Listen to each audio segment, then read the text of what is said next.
Once upon a time, in a remote village of Rajasthan, surrounded by barren fields, ancient havelis, and a history soaked in blood and betrayal, there lived a girl named Meera, known for her beauty, innocence, and the purity of her heart, but also for the strange shadow that always seemed to follow her since childhood. For villagers whispered that she was destined to be more than just a bride, that her fate was tied to something dark and unholy, and though her parents dismissed these talks as superstition, the elders often exchanged worried glances whenever Meera walked past, because her large coal-lined eyes seemed to hide centuries of pain, as though her soul had lived before and carried scars invisible to the naked eye. And when she turned 21, a marriage proposal came from a wealthy landlord's son named Arjun, whose family was rich, proud, and obsessed with rituals, and the preparations for the wedding began with grandeur, the Haveli decorated with flowers, the sound of dole echoing in every lane, the smell of mehendi, haldi, and sweets spreading like wildfire through the air.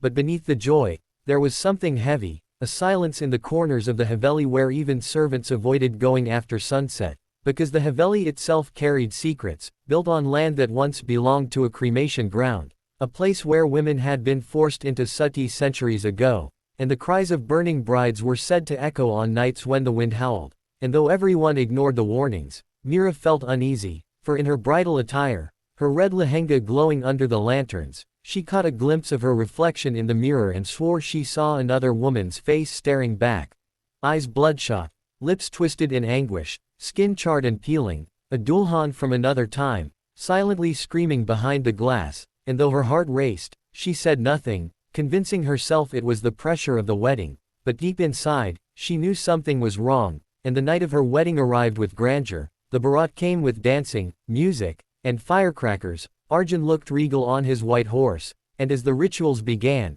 the chants of the pandit mixed with the whispers of restless winds. The Agni Kund crackled louder than usual, flames rising unnaturally high as though feeding on more than wood, and when the faras began, the sacred fire flickered, turning blue for a moment, causing a gasp among the crowd, though the pandit quickly dismissed it. But Meera felt her head grow heavy, her vision blur, and in that dizzy haze, she saw shadows moving among the guests, not people, but figures draped in burnt bridal saris, their eyes hollow, their anklets jingling as they walked around her in circles, whispering in unison, Tumbi Hamari Tara Ho Jaugi, Dulhan, Hamisha K Liye, and she stumbled, clutching her chest, but Arjun held her firmly, whispering to keep walking, yet his grip was ice cold, so cold that it burned her skin, and she realized something was not right with Arjun either. His smile looked too wide, his eyes too hollow, and she remembered an old tale her grandmother once told, about how the landlord's family had made a pact with dark forces generations ago, sacrificing brides on the night of marriage to feed their wealth and power, and suddenly, all the pieces fell together, the land, the whispers, the shadows.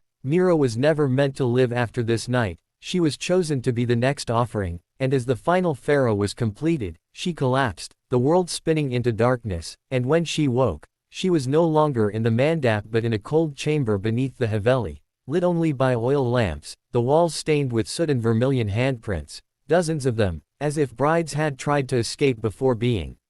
dragged back, and around her were idols not of gods, but of demonic figures carved with cruel smiles, and at the center, an ancient dagger lay smeared with dried blood, and standing before her was Arjun's father, dressed in ceremonial robes, chanting in a language she did not understand, while Arjun stood beside him, expressionless, and Meera screamed, demanding to know what was happening, but her voice only echoed off the walls, and the father said coldly, "Every bride who enters this Haveli gives her soul to our lineage.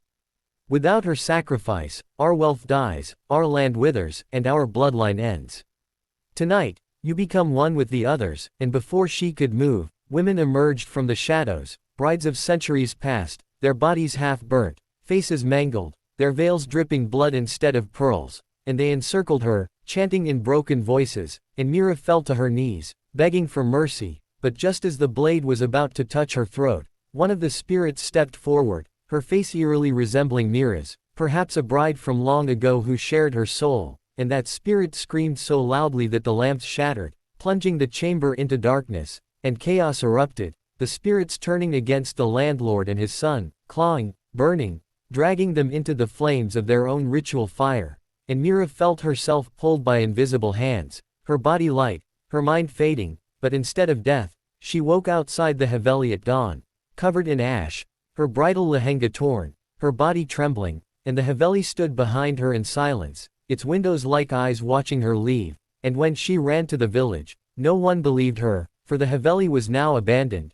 blackened by fire, its walls cracked as if struck by lightning, and the family had vanished overnight, never seen again, but the villagers whispered that their screams could still be heard on certain nights, and Mira tried to rebuild her life, moving away, marrying another man, having children, but deep down, she was never free, because every time she looked in a mirror, she still saw the charred bride staring back, her lips moving in silence, promising that one day, Mira too would return to the Haveli, for no Dulhan ever truly escapes, and that is why, even today, if you pass by that Haveli during a wedding night, you may see red veils fluttering in the wind where no one stands, you may hear anklets in the dust, and if you are unlucky, you may see a bride in a burnt lehenga standing at the window, waiting for the next Dulhan to join her, because the curse is never broken, only passed on, from one bride to another, forever, in blood, fire, and endless screams.